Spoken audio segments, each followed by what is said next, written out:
Hello, welcome to the Red Brick Common Public Art Gallery. My name is Alexis Marie Chute. I am the art gallery curator, and we are doing a lovely little series of artist interviews. So this is a special opportunity for us to get to know 4 different Alberta-based artists, discover about their art practices, how do they make the work that they do, what was their journeys like to get here. And the special unifying thing that holds all of them together is they have exhibited in the past at the Red Brick Common. So we are thrilled to welcome them. Let's get started.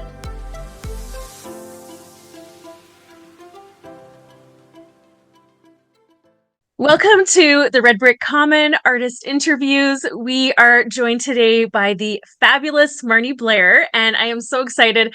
Marnie and I have actually just spent the last almost hour together being tech goddesses. We have been figuring this thing out, making it work, because I am in Edmonton, the Red Brick Common is in Stony Plain, and Marnie is in Red Deer. So I would just love to offer a sincere land acknowledgement, which you will see fully in writing on the screen. For me, the land acknowledgement is a dear and important part of all of these types of gatherings.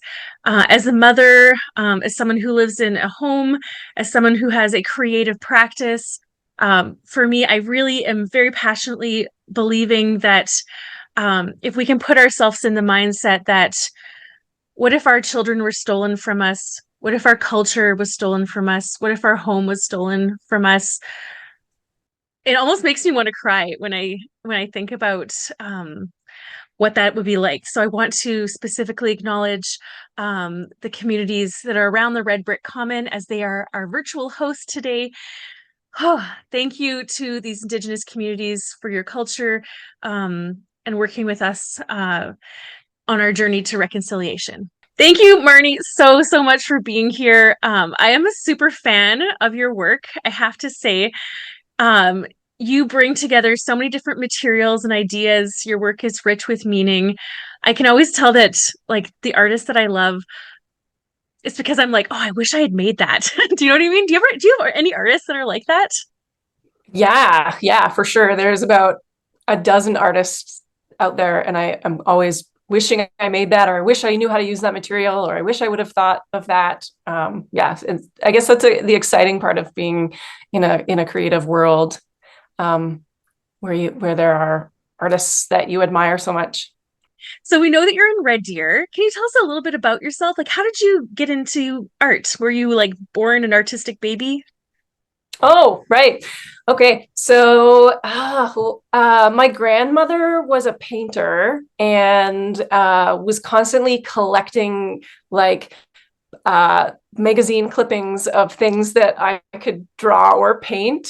But I definitely did not think it was like a viable career choice. So I did I did do a couple of years of university of other things before I realized, I wanted to have a creative career. And I wanted a career where I could be really passionate about what I do on a daily basis. Yeah.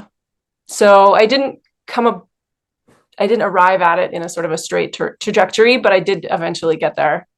And I'm so thankful for that, because I love what I do every single day. And I think that is a really important thing for people to find, a career that they're passionate about. Totally. I saw, I can't remember if it was on Facebook or Instagram, but a clipping of Jerry Seinfeld doing a commencement speech. The part of the speech that I really love and resonate with was like, people say like, oh, on their deathbeds, I wish I spent more time with with people and not working. I wish I had spent less time working. And he's like, oh, if you say that, then you've obviously picked the wrong job. Quit your job and find something, and I feel like, as a fellow artist, I'm excited to get up and out of bed and like ready to go. Sometimes I'm like on vacation even. It's like, oh, I just want to be doing my work. My creativity seeps into everything, it's so fun. It's definitely all encompassing, right? You can't separate the like different facets of your life. They're all sort of one, and they're all like this creative energy that we need. Yeah. Yeah. Well, I can totally feel that with you, even just like through our conversation for the last hour. And so I first got to meet Marnie like through this exhibition called Body Beautiful, which took place during the pandemic. And so we were all being so creative during that time, many people making art, but also um, finding new ways to present art. So this exhibition was completely virtual. And as the curator, it was totally fun to receive your work and figure out how to like virtually put it into our gallery because the pictures I'm going to show. So this was back in 2021. The pictures that I'm going to show from this exhibition, I'll move our faces a little bit here. I'll show you, Marnie. So this is like not our gallery. Lots of places were creating virtual exhibitions in like different kinds of unique ways. And so here, like I had the fun challenge of putting your work into an imagined space along with other people's work. So this was a really fun show all about body positivity, um, showcasing and sharing how wrinkles, stretch marks, slabs of skin, body parts, all these things are like really beautiful and we need to celebrate them. So here is actually the Red Brick Common Gallery. Yeah, so we can see here two of Marnie's pieces. Well, first I was really pleased at the quality of the virtual show. So it felt really nice, and I think it was really well done. So thank you so much for that. So you can see three of my works here. On the far left is that eroded phrenology piece. So that is like a 4 foot by 4 foot CNC routed painting. So I have a printmaking background, but I've sort of moved into this like relief sculptural carved realm. And this is an early medical illustration based on the early, like it's over 100 years old, so it's free use. And it sort of just talks about how early anatomists thought that perhaps you could measure the size and shape of the head and determine someone's attributes through that. And so it's sort of like a fringe sort of quack science that's entirely untrue. So I sort of recreated the piece on a larger scale and then just used a handheld CNC router to erode that misinformation away until the work sort of had holes in it. And it's quite rough when you get close up to it. So I see chart 2 mannequin in the exhibition. So that is the larger piece at the back. It's a full 4x8 sheet piece of ply. Yeah. And it has removable organs. And so that piece is meant for the viewer or the audience member to be able to assemble and disassemble that piece. And just looking sort of, yeah, Alexis. I wish that I could have touched this in person. I think that's one of the most beautiful parts of your work is it's tactile nature, it's voluptuous, like people want to, go and see and experience it.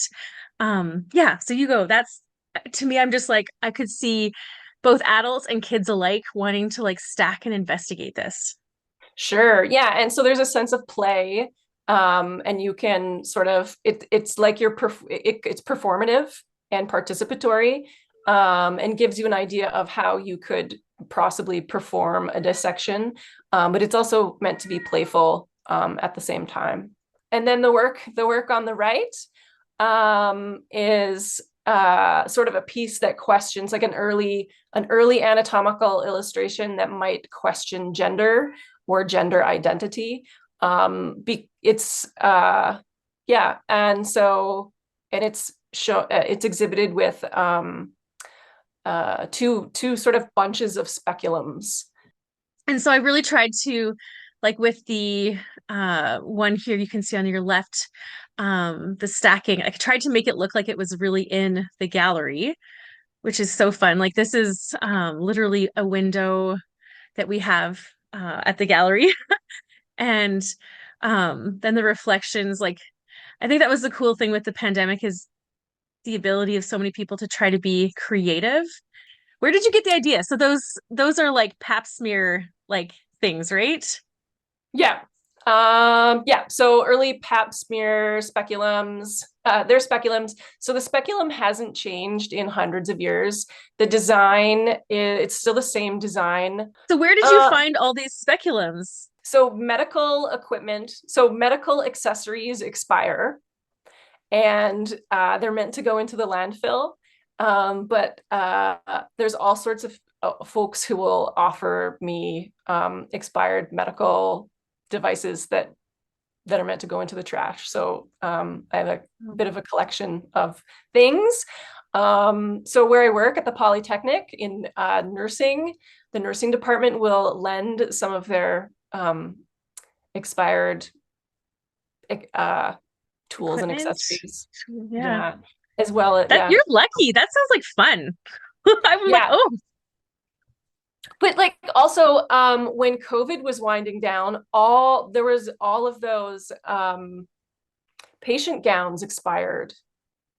Oh. Right? So Alberta Health brought in an X amount of gowns for everyone during COVID to wear, and they expired after 2 years. And because how does the gown expire? I don't know, the plastic breaks down. And they can't use them. So trying to move things away from the landfill and repurpose them. Yes. Is part of my practice too. So even teaching at the Polytechnic, I did have an assignment where students repurposed hospital gowns and sewed them into something new or made them culturally relevant to them.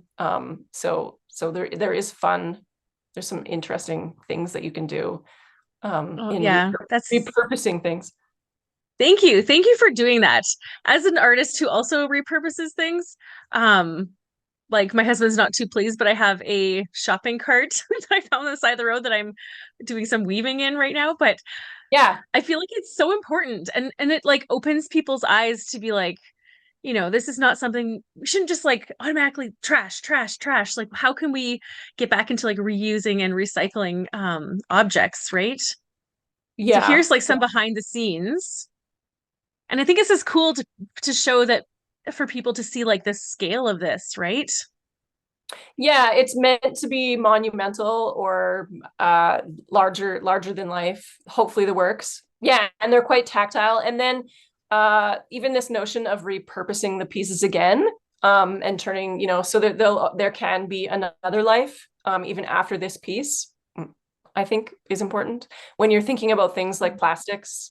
Well, and here we can see a little bit closer up. So do you have tell us about your studio practice. Like, do you, I think I have another picture here. Yeah.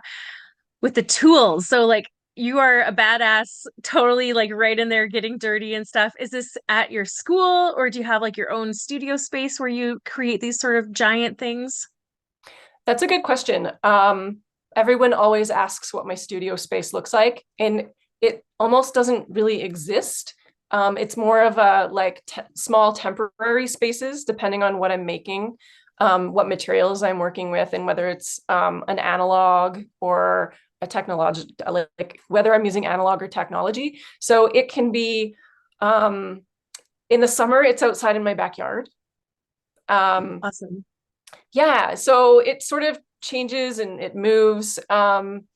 So I do use some of the equipment at work at the Polytechnic when I have access, or depends on what machines and equipment they have that they're using at the time. So this is the shop. This is the sculpture shop, and I'm just using like a hand tool to carve away. But yeah, so this piece was made in the CIMTAC, the Center for Innovation and Technology on campus at Red Deer Polytechnic, but it was painted at home. Yeah, so my studio space really does change, and it doesn't have to be a specific place. So I move around a lot. I like this. That's in the shop. It's in the shop too. Do you have a truck, something that like you're hauling things back and forth where you're working? Yeah, that is what, so I moved to Alberta and I bought a truck. No, so my yeah, Yeah. my one rule is that my vehicle has to accommodate a 4x8 sheet piece of plywood. So I do have a little Tacoma, so I can haul all of this around, pack it around. Yeah, definitely. So and That's a shipping box shouldn't be bigger than my truck either. So everything has to be under 8 feet, 4x8 feet, just to make it easier. well, that's really handy because I think like lots of artists, we either work really big because it's expressive and fun, but then coming to the idea of like, okay, we have to ship this, right? We have to transport it somewhere, and then it becomes prohibitive. So then some people work so small, but I love how you have like a logical thought process and how things come together. You obviously deal a lot with like the female body. Can you tell me like a little bit about this work? Right. So this piece was inspired by Andreas Vesalius, who was a professor and a surgeon and taught anatomy studies, and he was really set to be like the um, to publish the most spectacular book of anatomical dissection, for uh, students who are studying to be physicians, at the time. So this is a little bit about like the cadaver, like sources, where early campuses in North America sourced cadavers. So this cadaver was sourced from a woman who would have been from a low socioeconomic background. Folks wouldn't have really missed like a burial service, or like there wouldn't have been like a funeral planned for her or any family collecting her. And it was apparently she was a sex worker for the church, and said, was trying to save herself, and said she was with child, don't hang me. And then anyway, so she ended up on the table being dissected by Vesalius. She's actually on the cover of his book, of his Fabrica book. So it's really about the female body, early notions of the female body, where the female body was found in early anatomical texts and things like that. And so I wanted to just recontextualize her, make her monumental, larger than life, to sort of tell her story. And I sold this piece to the AFA, so it does have a nice home. Oh, that's so good. It's so good to Yeah, hear that. yeah, It's obviously a beautiful piece like this. It's nice if it's, recognized and preserved. And so here we can see in these pictures like the scale of your work is so beautiful. It's bold, it's in your face. And I think that it tells a story in this deep, confronting kind of way. And even as you're talking about these stories, like I can see how some people would maybe feel uncomfortable, but because you've made this beautiful art object, it becomes like a doorway in to discuss like some of these harder topics, right? yeah. So I'm always like trying to wrestle with aesthetics. Is it too, am I making something that's like this beautiful, precious object, but how can I talk about something? How can it exist on multiple levels? I think the important thing too, and I've talked about this before, is so there's these big pieces. They're made by a CNC router. They're still, it's 2024. There still aren't a lot of female machinists on the shop floor. So just Mm. being in that space, being at that space, occupying space, running that machinery as a machinist is like a political act, and it's really important. So it's still like really the Yeah. act of making with this machine is gendered, but then there is this notion of who is doing the labor, and so being able to like this machine is going to do the labor, it sort of exists in another realm as well. But also also being very aware that there is a privilege in being able to access that machinery too. But I'm just really thankful I was taught to use the router by a woman named Heidi Mayer, who invited me into the shop and trained me on the machine. And if it wasn't for her, I wouldn't be making work like this right now. So that's like the power of mentorship and like, Yeah. which I don't know, does that happen as much? Like maybe you see it more in the educational setting, but was your experience outside of education? Was this just a lovely human who came into your life? A lot. I think it's being in a small city. I Mm. 100% think it's be a small city, a small campus in a small, I think that's it. I have worked in places where there were like many barriers in terms of accessing equipment like this.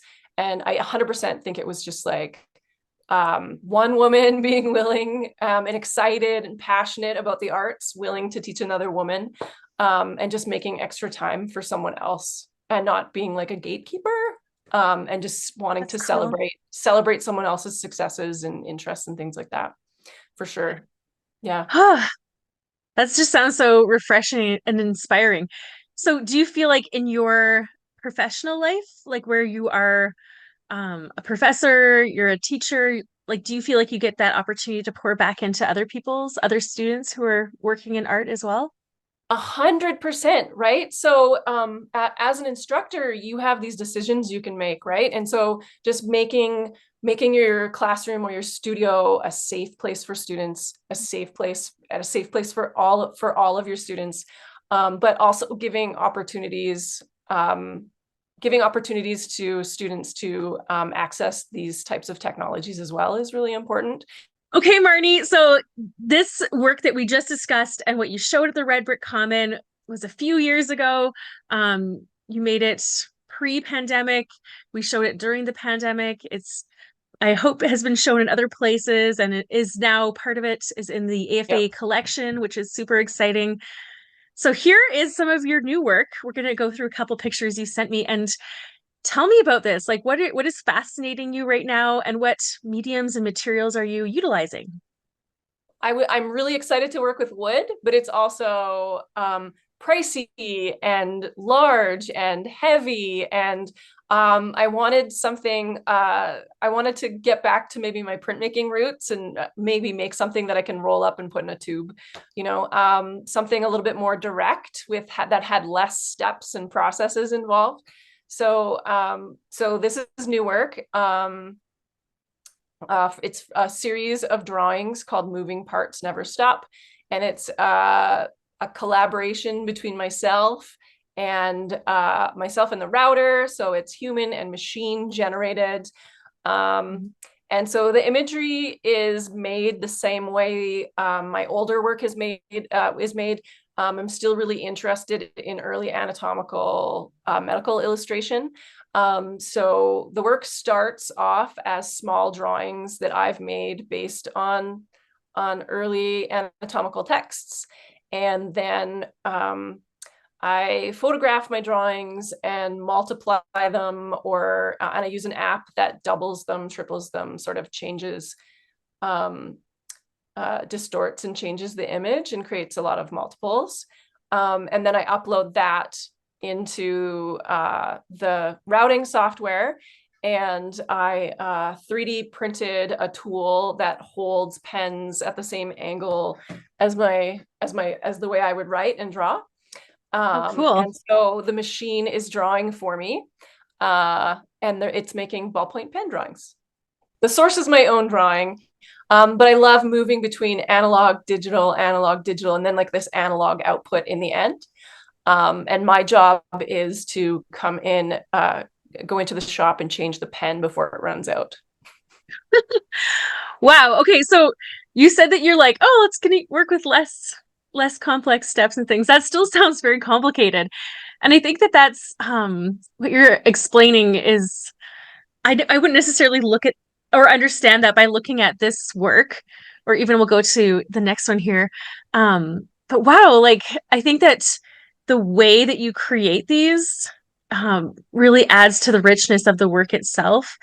And I think that speaks to the power of like why we need some like artist statements, why we need some like insight from the artist. Because I think that what you just said is so innovative and cool and tech savvy. This is why we got our video working, right? Because you're so tech savvy, Marnie. Thank you. Yeah, I love working with technology. I love holding hands with technology, but I find it really interesting when I don't know what the output it will look like. Actually, if we back up a couple, if we go to one of the, maybe, yeah. So this one is a tessellation, and so it's repeated 4 times, but you can see where the pen has run out, which is fabulous. And you can see there's areas. So if you're a printmaker, there's areas that look like etchings, areas that look like a dry point, areas that look like a mezzotint. So they have a drawing feel to them, but I'm really excited about how they also have like these different printmaking method feels to them. And I'm also I love where the pen has run out and started again, or the pen's really inky and heavy, or it's really, really light, has a light touch. So I like that it's doing its own thing, and I don't have It's almost human-like. Yeah, it's the human element. Yeah. So the drawings, they usually need about anywhere from 3 to 10 pens, and the pens last about 14, 15 hours. Some take about, I usually, I don't know. They're all different. It just depends on the code, the generated code. 7 hours, 14 hours. There's been a 90-hour. Oh my goodness. Yeah. Well, and I feel like, using the human body, but abstracting it in this way. Like I like to think of the human body, because I don't like blood and veins. I like to think of the body as like solid milk chocolate. I don't like thinking about all the things that are on the inside. But this is like a really beautiful way of taking this anatomy and creating something new. It's almost like you're designing like a new being through this. Yeah, that's interesting. I feel like the body is a machine. Yeah. Okay, so milk chocolate, and you think machine. So we all have different ways of approaching art, and I think like that's what makes like that beautiful little ambiguity makes it such an interesting experience. And so that last one, this one was 4 times repeated. So here we have like, are these lungs? 1, 2, 3, 4, 5. Yeah, it's it's 5. No, it's heart ventricles. So yeah. So there's 4 I think we have the 2 bottom chambers. So this is called echo chamber. It looks like a flower. I wanted you to see this one. This piece I like the least, but when I show it, everyone likes it the most. So, do you know, it kind of reminds me of a mandala, like the repeating, the circular structure, the repeating elements, and then like the central focus point, which I think maybe that's what a lot of people are drawn to with this one, because the mandala itself is like this calming, like centering illustration. So yeah, maybe that's what do you not like about it? I don't know, maybe because, I don't know, but it feels floral. It feels like it's blooming, but it also feels like it could be like devouring. The line, I do like the line work in it. And if you look at the top right-hand corner, the way the pen is moving makes it sort of look like topographical, almost like a mountain, which does remind me of my my wood carvings. Well, do you know what I was about to say is that it looks kind of like wood grain. Yeah. So how big is this piece? They're all on paper that is 36 by 36 inches. Okay. Yeah. So it's a pretty great size. Yeah, 3 they're feet big. by 3 feet. Yep. And then this one is totally different from the other 2. This one almost looks like, reminds me maybe through the color and stuff of like linen or something, kind of like printed textiles from like pioneer days. I'm probably totally wrong. So tell me what it is to you. No, yeah, you're 100%. I wanted it to look like red point embroidery, pattern, like pattern making, the handmade doilies, handkerchiefs, that sort of thing. So I think I'm successful at that. But it's full of there are anatomical elements. There's bread. I see Um, the bread. Yeah. yeah, there's bread, some coat hangers, some nervous system, and then just some veins and things like that. But yeah, it is meant to reflect and make you think of like women's work and the handmade for sure. Hmm. Yeah. Awesome. So are you domestic? Like you are investigating the role of domesticity and women's like roles within, arts and culture and society. Like, do you find that this is something you are working on personally that comes into your work, or is it something more like heady that you are just like engaging in on like a conceptual basis? Yeah. I think I'm a domestic failure. Yeah, like I wish. I love that actually. That saying is, I'm gonna like, I think that's the quote of the day. Domestic failure. I kind of want to embrace that. Thank you. Yeah. Keep going. My best friend comes over and plants my vegetable garden for me, and she waters my plants for me in the house. I wish I did canning or like made pies or was a good cook. I don't know. I've tried embroidery. Yeah, I don't know. But I think that's okay. We like, I think back in the day, we didn't have a choice. So you probably would have chosen the least evil of, the domestic duties. You were like, I can bear this one. I also do not cook readily. Yeah, It's I feel definitely, I think, women artists, especially when we have children, it's like, living in suburbia, doing the like parenting, mothering, and yet being an artist, I think it's incredibly brave. Okay, so do you want to tell us? This looks like this photo is a zoomed in. I can see the pen and like the machine part. So talk us through like this work in progress. so yeah, so this is a detailed photograph of a piece while it's being drawn. Um, and it is a four-sided mouth, I think. Oh, But it is a wide open mouth.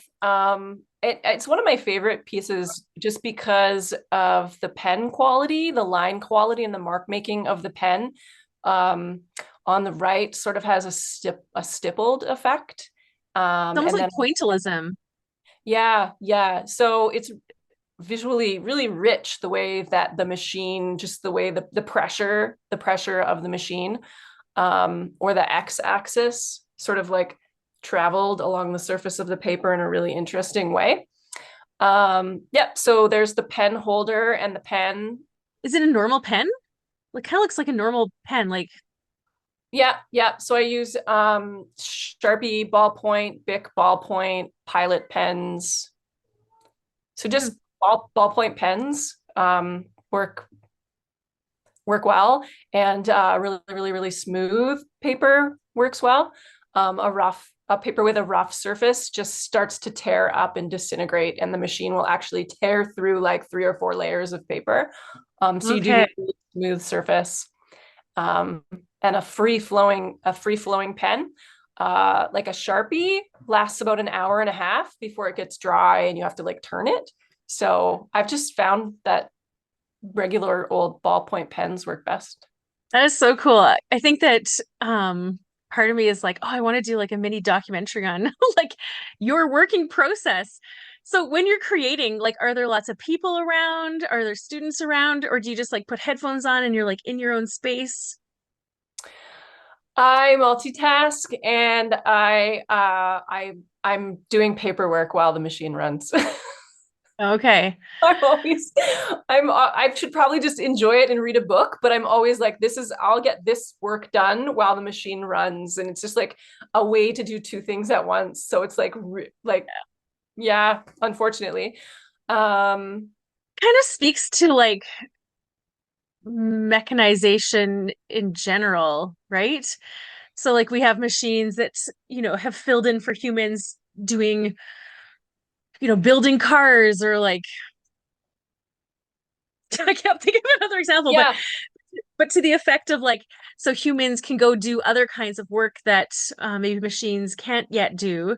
Um, that's kind of like over time, that's industrial revolution, Yeah, yeah. right? It's tricky because who or what is replacing, like who or what is doing the labor. It's a little tricky. But like as a mom, and your mom, we need to know how to like take advantage of every moment of every day, right? So this works for me.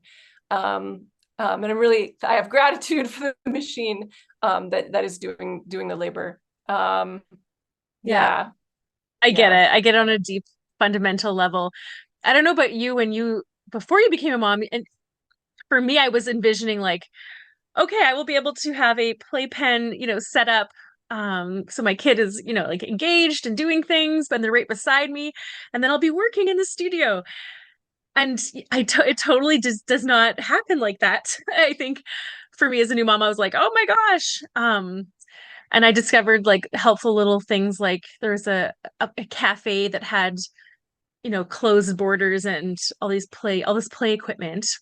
It's not there anymore. I think it died during the pandemic, unfortunately, but that's the one way that I like survived being a mom and trying to like be creative. I did more writing in that cafe, but so what do you have any like tips or, advice for other artist moms? Because it's Yeah. definitely If like a you're hard journey. yeah, if you're planning on becoming, there's this like reflection that you have, like, I squandered all of this time before children, but I worked really, really hard. I worked so hard before having my son. And but now I think like I could have done so much more. You don't realize that your life, how your life changes. Um, yeah, take advantage of making before they get mobile, because once they're mobile, it's a whole different thing. Um, I what do I do now? I try and wherever I'm going to work, I let him bring his scooter or his bike, and he kind of just his scooter and his bike and some cardboard boxes, and he can play. But yeah, there's definitely negotiating. Well, for me, I finished teaching at the end of April, and he's in school till the end of June. So I have a 60-day artist residency at home. Oh my gosh, Right? I love that. Yeah, and I have to stick to that schedule. Like I can't. That is it. So 9 to 5, or not before, while he's in school from 8 to 3, I'm making art because I'm not getting that time back. Right. So I Hmm. stick to that every year. And that is when I'm most productive. Definitely in May and June. And I can make an entire body of work in that time. Well, that's awesome. And we are in May right now. So is this like what you're focusing on, like these types of new works? Yeah. So I bought a Canadian made drawing robot. I ordered the biggest drawing robot that would fit in my living room. It's on my living room wall, and it's a pen plotter. And Oh, it's cool. made by a Canadian company called Marginally Clever Robots. And so it's as big as it can get, and it hangs on the wall. And so when you assemble it with like, it has two counterbalances, and then the pen Okay. draws in the middle. So the idea is that I can be at home and the living room is the studio, and it can draw for me. But I would actually like it. So we do a lot of camping in the summer, and I'd like to connect it to solar panels so that it can draw with in the landscape or in the land with the wind and things like that. And then just being really careful about what my source imagery is. Yeah. Well, I've Yeah. seen something where people have taped or adhered pens to branches and then it just does like, the wind blowing creates this like pattern and almost like nature is drawing. But wow, I Yeah. love how you just like bring like biology, technology, the environment, like all these things together into your work. That's so fascinating. Is it fun? You must have fun. You must love what you do. It's Christmas every day. Yeah, I love what I do. I love making work. I love teaching. It's super exciting every day, I love it.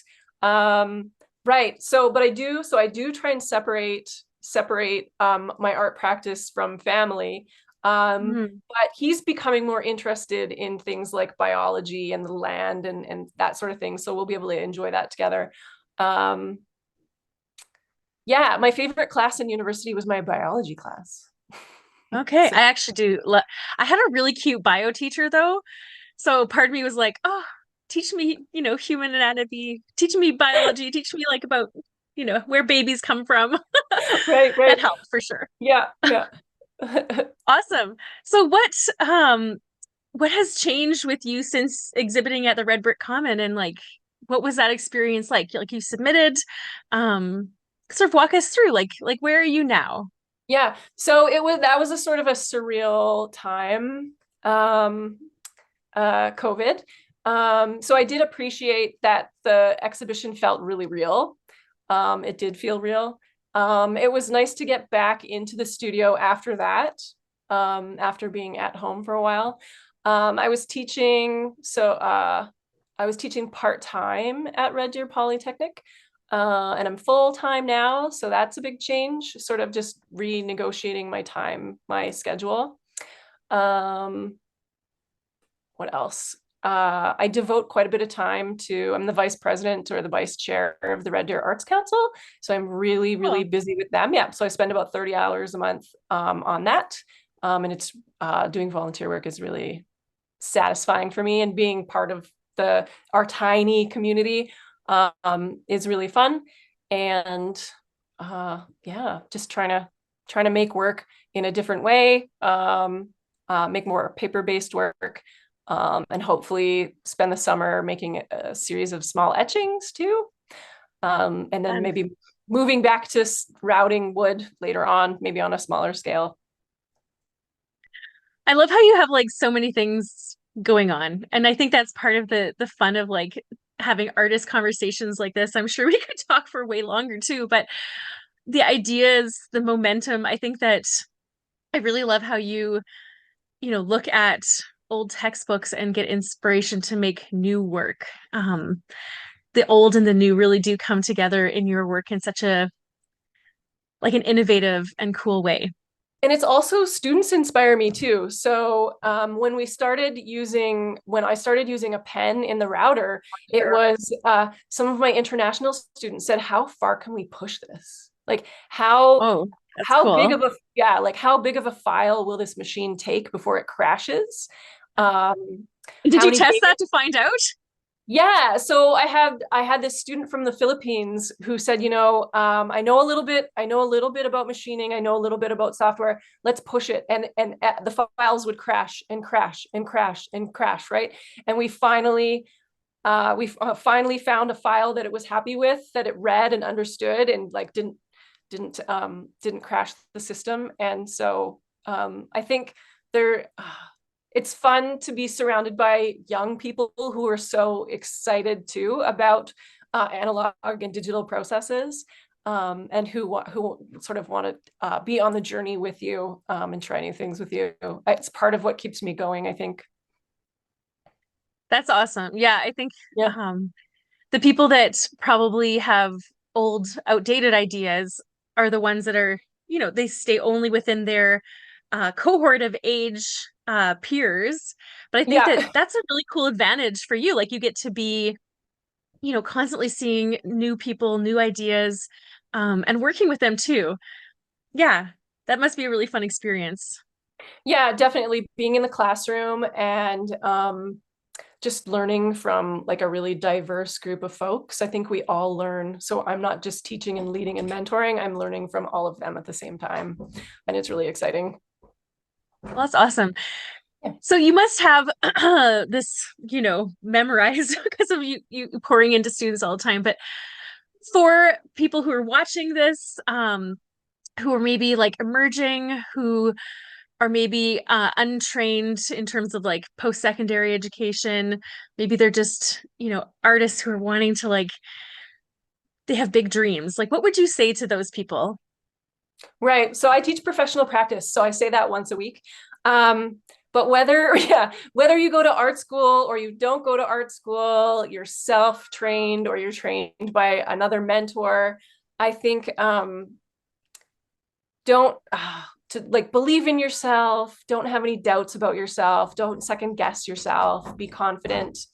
Um, find some mentors who experiences are similar to your own. So someone you can identify with, I think, is really important. But if you do go to art school, if you can, live there, because Hmm. yeah, we only have so much time, and every day is a gift. And Yeah. before you know it, art school is over. So take advantage of the time that you have there. What else? Make a schedule. Make a Yeah. schedule or time, Getting time. practical.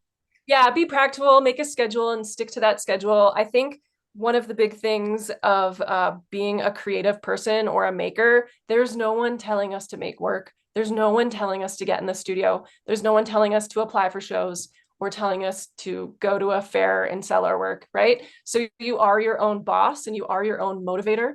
And you can be very successful in whatever way you think success is, whatever you want for yourself, you can do that. Um, but you do have to set your own goals and tell Hmm. yourself you have to get into the studio. And I think making a schedule is like the most important thing that you can do, and give yourself the gift of getting in there and following your schedule and meeting the deadlines you create for yourself. Yeah. Self-driven, self-motivated. Um, yeah. So the art life is not necessarily for for the slackers, right? Yeah. Yeah, yeah. And or if you're like, I'm gonna do, it's just gonna be a small portion of my life, and just like, that's okay. That's okay. But like really Hmm. define what that is. And you Well, I you think do that, have to work yeah. for it. I think what you're saying is right. Like I think so many people they're like, "Oh, if I'm going to be an artist, it's got to be like this all-consuming um career or job and it's going to be like I'm going to be full-time as my goal and I'm going to make my full income." But I think that those are unrealistic expectations to put on an art practice. I'm gonna like speaking for myself, I curate two galleries. I make videos, like heritage videos. I make, do artist interviews like this, which I love. But it all kind of comes together to bring in my income, and it's all sort of art related, art adjacent. But this is sort of part of what I need to do to earn a living. Maybe you can feel or express similar sentiments. Yeah, 100%. I think like a young maker doesn't know what their trajectory is going to be, and it will probably be like, if you look at the average maker, it is a bunch of little pockets of things, and you just have to decide how many of those that you want to Yeah. participate or partake in, and then yeah, everyone's path is different, and um, it doesn't have to be like one thing. Yeah. I remember being in art school many years ago, probably 20 years ago now. Oh my goodness, that dates me. And I was very much like I very much felt like the tide, the advice was to pick one thing to be great at. And I never followed that advice, and I think it probably didn't help my grades, but I think it helped me post graduation to really be able to thrive in numerous areas, and everything kind of helps, right? So I can see like how you're working with wood, you're working with printmaking, you're working with ideas, like all these things come together, having a vast array of skills, being a Renaissance woman, Renaissance artist can only benefit you, I think. Yeah, I think it's really important to, yeah, realize that um having multiple skills, like at first I put myself in that printmaking box. I'm a printmaker and I only make prints and I make editions, and they're very precise, and just realizing that that doesn't necessarily matter, and that having a wider range of skills depending on what you want to do or what you want to talk about is fine, and it just makes your life rich. Yeah. Exactly. Yeah. Exactly. So do you have any final thoughts? You're going to leave us on this high note where we all want to go out and be creative. Sometimes something that might seem as like a failure or a disappointment or something that didn't work out the way you want it to work out could turn into the best possible opportunity for you. Hmm. Oh, that's a good word to let sink in. Yeah. So I've had instances where when your path unexpectedly changes and it turns out to be the best thing. So maybe you can embrace change and failure. Yeah. It just creates new opportunities. Yes. Oh my gosh. Thank you. Thank you. Now I want to go make some art. Well, thank you so much for your time, Marnie, and thank you to everyone who has watched. I hope you feel inspired and motivated to be creative yourself. And please come and visit the Red Brick Common Public Art Gallery in Stony Plain, Alberta. My name is Alexis Marie Chute. I am the art gallery curator. I would love to connect with you. Thank you so much. Have a great one. Thank you. Thank you so much for watching the artist interview today. I hope you like it. I hope you leave and you're feeling inspired. Please drop a comment below this video. Share this video with somebody who might want to be inspired along with you. And thank you so much for watching. And if you can, come visit the Red Brick Common Public Art Gallery in Stony Plain, Alberta. We would love to welcome you. Until next time, I'm Alexis Marie Chute. Take care.